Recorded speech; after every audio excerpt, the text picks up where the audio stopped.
ಎಲ್ಲ ಚಿಕ್ಕಬಳ್ಳಾಪುರಕ್ಕೆ ಬಂದಿರೋ ನಮ್ಮ ಉಪಮುಖ್ಯಮಂತ್ರಿಗಳಾದ ಪರಮೇಶ್ವರ್ ಸಾಹೇಬರಿಗೆ ನಿಮ್ಮ ಚಪ್ಪಾಳೆ ಮುಖಾಂತರ ಸ್ವಾಗತ ಕೋರ್ತಾ, ಚಿಕ್ಕ ಮಕ್ಳು ಹಾಕೋ ಡೈಪರೇ ಲೀಕ್ ಆಗಲ್ಲ, NTA ಮಾಡೋ ನೀಟ್ ಪೇಪರ್ ಲೀಕ್ ಆಗುತ್ತೆ. ಇದು ನಮ್ಮ ದೇಶದ ವ್ಯವಸ್ಥೆ. ನೋಡಿ, ಎಲ್ಲ ಯುವಕರಿಗೆ ನಾನು ರಿಕ್ವೆಸ್ಟ್ ಮಾಡ್ತಿದ್ದೀನಿ, ಕ್ವಶನ್ ಪೇಪರ್ ಲೀಕ್ ಆಗಿದ್ದೆ ನ್ಯಾಷನಲ್ ಟೆಸ್ಟಿಂಗ್ ಏಜೆನ್ಸಿ ಆಫೀಸಿಂದ. ಅದು ಕಂಟ್ರೋಲ್ ಮಾಡೋದು ಸೆಂಟ್ರಲ್ ಗೌರ್ಮೆಂಟ್. ಸೆಂಟ್ರಲ್ ಗೌರ್ಮೆಂಟ್ ನ ನಡೆಸ್ತಿರೋದು ಈ ದೇಶದ ಪ್ರಧಾನಿಗಳು. ನಾನು ಈ ದೇಶದ ಪ್ರಧಾನಿಗಳನ್ನ ಒಂದೇ ಒಂದು ಮಾತು ಕೇಳಕ್ ಇಷ್ಟಪಡ್ತೀನಿ. ನಿಮ್ಮ 56 ಎದೆ ಇಂಚಲ್ಲಿ ಒಂದೇ ಒಂದು ಇಂಚಲ್ಲಿ ನಮ್ಮ ಯುವಕರು ಮಕ್ಕಳ ಭವಿಷ್ಯದ ಬಗ್ಗೆ ಕಾಳಜಿ ಇಲ್ವಾ ಸರ್? 20 ಜನ ತೀರೋದ್ರು, 20 ಜನ ಆತ್ಮಹತ್ಯೆ ಮಾಡ್ಕೊಂಡ್ರು, ತಾವು ಬಾಯಿ ಬೀಚ್ತಿಲ್ಲ. ಧರ್ಮೇಂದ್ರ ಪ್ರಧಾನ್ ಅವ್ರ ಫೇಲ್ಯೂರ್ ಇದು. ಅವ್ರು ರಾಜೀನಾಮೆ ಕೊಡಿಸಿ ಅಂದ್ರೆ ನಿನ್ನೆ ವಿದ್ಯಾರ್ಥಿಗಳ ಮೇಲೆ ಲಾಠಿ ಚಾರ್ಜ್ ಆಯ್ತು, ಅವ್ರು ಹಾಸ್ಪಿಟಲ್ ಅಡ್ಮಿಟ್ ಆಗಿದ್ದಾರೆ. ನಮ್ಮ ಪರಮೋಚ್ಚ ನಾಯಕ ನಮ್ಮ ರಾಹುಲ್ ಗಾಂಧಿ ಅವ್ರ ಮೇಲೆ ನಮ್ಮ ಪ್ರಿಯಾಂಕಾ ಗಾಂಧಿ ಮೇಡಮ್ನ ಅರೆಸ್ಟ್ ಮಾಡಿಸಿದ್ರು. ನಾವು ಮೋದಿ ಅವ್ರು ಕೇಳೋದಿಷ್ಟೇ, ನೀಟ್ ಪರೀಕ್ಷೆ ಬರೀಬೇಕು ಅಂದ್ರೆ 2 ರಿಂದ 3 ವರ್ಷ 14 ರಿಂದ 15 ತಾಸು ಓದಿದ್ರೆ ಮಾತ್ರ ಡಾಕ್ಟರ್ ಆಗಕ್ ಸಾಧ್ಯ. MBBS ಅಂದ್ರೆ ಮಾ ಬಾಪ್ ಕಾ ಬಡಾ ಸಪನಾ ಅಂತ ನಮ್ಮ ಹಳ್ಳಿ ಹುಡುಗರು ಹುಡುಗಿರು ಕಷ್ಟಪಟ್ಟು ಓದಿದ್ರೆ, ನಿಮ್ಮ ಯೋಗ್ಯತೆಗೆ ಒಂದು ಕ್ವಶನ್ ಪೇಪರ್ನ ನೆಟ್ಟಿಗೆ ನಡ್ಸಕ್ ಆಗ್ಲಿಲ್ಲ ಅಂದ್ರೆ ನಾವು ಕೇಳ್ತಾ ಇರೋದು ಧರ್ಮೇಂದ್ರ ಪ್ರಧಾನ್ ಅವ್ರ ರಾಜೀನಾಮೆನ. ಇವತ್ತು 20 ಜನ ಸತ್ತೋಗಿದ್ದಾರೆ, ಅದಕ್ಕೆ ನ್ಯಾಯ ಇಲ್ಲ. ಮೋದಿಗಳು ಮೌನವಾಗಿದ್ದಾರೆ. ಆ ಸೈಲೆನ್ಸ್ ಇಂದ ಏನಿದೆ ಅಂತ ನನಗೆ ಗೊತ್ತಾಗ್ತಿಲ್ಲ. ನಾನು ಎಲ್ಲ ಯುವ ಜನತೆಗೆ ಹೇಳ್ತಾ ಇದ್ದೀನಿ, ಇವತ್ತು ನಾನೊಂದು ಕಾಂಗ್ರೆಸ್ ಪಕ್ಷದ ಶಾಸಕನಾಗಿ ನಾವು ಇವತ್ತು ಈ ದೇಶ ವಿದ್ಯಾರ್ಥಿಗಳ ಪರವಾಗಿ ಧ್ವನಿ ಎತ್ತಾ ಇದ್ದೀವಿ. ನಮ್ಮ ಸರ್ಕಾರ ಈ ದೇಶಕ್ಕೆ IIT ಕೊಡ್ತು, ಏಮ್ಸ್ ಕೊಡ್ತು, ಜಿಪ್ಮರ್ ಕೊಡ್ತು, ಇಸ್ರೋ ಕೊಡ್ತು. ಈ ದೇಶದ ನಿಮ್ಮ ಹಳ್ಳಿಗೆ ರಸ್ತೆ ಹಾಕಿಸ್ತು, ನಿಮ್ಮ ಹಳ್ಳಿಯ ಮೊದಲ ಶಾಲೆ ಕಟ್ಟಿದ್ ನಾವು. ಇಷ್ಟೆಲ್ಲ ನಾವು ಸಹಕಾರ ಕೊಟ್ಟು ನೀವೊಂದು ಪರೀಕ್ಷೆ ನಡೆಸ್ರಯ್ಯ ಅಂದ್ರೆ ನೆಟ್ಗೊಂದು ಪೇಪರ್ ನಡ್ಸಕ್ ಆಗ್ತಿಲ್ಲ. ಇದೇನೋ ಇದೊಂದು ಪೇಪರ್ ಲೀಕ್ ಆಗಿದೆ ಅಂತ ನಾವು ಸರ್ಕಾರನ ಬ್ಲೇಮ್ ಮಾಡ್ತಿಲ್ಲ. ಇದುವರೆಗೂ 80 ಕ್ವಶನ್ ಪೇಪರ್ ಕಳೆದ 10 ವರ್ಷದಲ್ಲಿ ಲೀಕ್ ಆಗಿದೆ. ನೆಟ್ಗೆ ಎಕ್ಸಾಮ್ ನಡ್ಸಕ್ ಆಗಲ್ಲ ಅಂದ್ರೆ ಇಂಥ ಎಜುಕೇಶನ್ ಮಿನಿಸ್ಟರ್ ನಮಗ್ ಬೇಕಾ ಅನ್ನೋದೇ ಎಂಟೈರ್ ದೇಶದ ಯುವಕರ ಪ್ರಶ್ನೆ. ಮಾನ್ಯ ಪ್ರಧಾನಿಗಳೇ, 2014ರಲ್ಲಿ ನೀವು ಪ್ರಧಾನಿ ಆಗಬೇಕು ಅಂತ ಬಂದಾಗ ನಿಮ್ಮ ಪರವಾಗಿ ನರೇಟಿವ್ ಸೆಟ್ ಮಾಡಿದ್ರಲ್ಲ ಯುವಕರು, ಆ ಯುವಕರ ಭವಿಷ್ಯ ಇವತ್ತು ಹಾಳಾಗ್ತಿರೋದು. ಇವತ್ತು ಸಾಮಾಜಿಕ ಜಾಲತಾಣದಲ್ಲಿ ಯಾರೆಲ್ಲ ಮೋದಿ ಅವ್ರ ಪರವಾಗಿ ಮಾತಾಡಿದ್ರು ಅವ್ರ ಕುಟುಂಬದ ಮಕ್ಕಳು ಸಹ ಈ ಪರೀಕ್ಷೆಯಿಂದ ಹಾನಿಯಾಗಿದ್ದಾರೆ. ದಯವಿಟ್ಟು ನಾನು ಯುವಕರಿಗೆ ರಿಕ್ವೆಸ್ಟ್ ಮಾಡ್ತಾ ಇದ್ದೀನಿ, ನಾವು ಪ್ರಶ್ನೆ ಮಾಡ್ತೀವಿ, ತಪ್ಪಾಗಿದೆ ಪ್ರಶ್ನೆ ಮಾಡ್ತೀವಿ. ಇದೇನ್ ನಾವು ಹಿಟ್ಲರ್ ಆಡಳಿತದಲ್ಲಿಲ್ಲ, ಈ ದೇಶದ ಪ್ರಧಾನಿಗಳು ನಾವು ಕೇಳ್ತಾ ಇರೋದಿಷ್ಟೇ. ಇವತ್ತು ಅಷ್ಟು ಜನ ತೀರ್ಕೊಂಡ್ರಲ್ಲ, ಯಾರ್ದಾದ್ರು ಮನೆಗೆ ಹೋದ್ರ ನೀವು? ಒಬ್ರಿಗೆ ಧೈರ್ಯ ಹೇಳಿದ್ರ? ಇಲ್ಲ. ಮಕ್ಕಳದ ಆತ್ಮಹತ್ಯೆ ಮಾಡ್ಕೊಂಡ್ರು, ಲಾಠಿ ಚಾರ್ಜ್ ಆಗ್ತಿದೆ, ಬಂದು ಹೋಗ್ಲಿಕ್ಕೆ ಕ್ಷಮೆ ಕೇಳಿದ್ರ? ಇಲ್ಲ.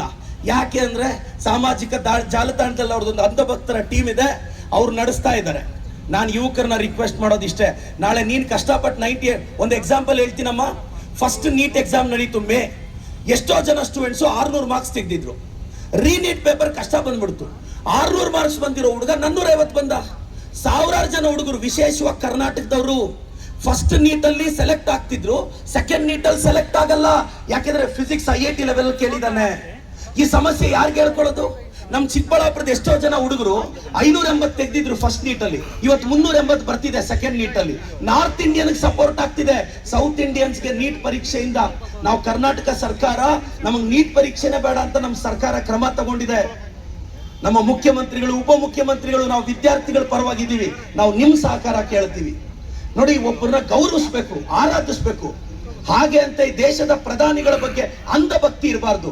ನಿಮ್ಮ ಕುಟುಂಬದ ಮಗು ಭವಿಷ್ಯ ಹಾಳಾಗ್ತಿದೆ ಅಂದ್ರು ಅಂಧಭಕ್ತಿನ ಮುಂದುವರ್ಸಿದ್ರೆ ಇದಕ್ಕೆ ಕಾರಣ ನಾವ್ ಹೇಳ್ತಾ ಇರೋದೇನು? NTA ಆಫೀಸಿಂದ ಲೀಕ್ ಆಗಿರೋದು ಪೇಪರು, ನಿಮ್ಮ ಆಫೀಸಿಂದ.